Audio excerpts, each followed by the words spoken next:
महाराष्ट्रातील police अधिकारीसह police कर्मचाऱ्यांची बदलीचे आदेश गृह मंत्रालयाच्या वतीने पोलीस विभागाला प्राप्त झाले आहे। यामध्ये 30 सप्टेंबर पर्यंत पोलीस कर्मचारीची बदलीचे आदेश असताना बुधवारी रात्री अवघ्या 2 तासातच पोलीस विभागातील वेगवेगळ्या वरिष्ठ पोलीस अधिकारीचे बदलीचे आदेश पुन्हा कार्यालयात धडकले आहेत।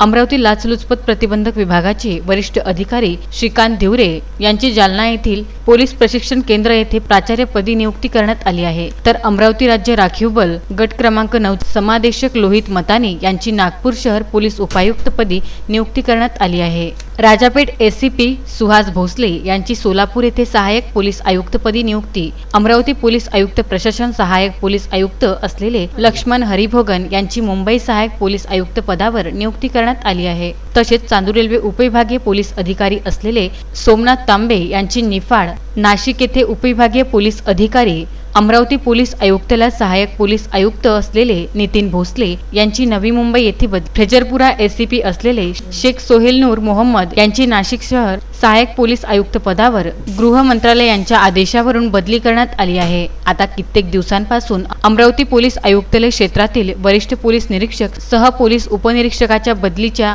प्रतीक्षेत असलेले अनेक अधिकाऱ्यांना आता वाट पाहावी लागणार आहे। कारण पुन्हा 15 ऑक्टोबर पर्यंत पोलीस निरीक्षक, पोलीस उपनिरीक्षक यांच्या बदल्या पुढे ढकलण्यात आल्या आहेत। अजय शृंगारे, विदर्भ न्यूज, अमरावती।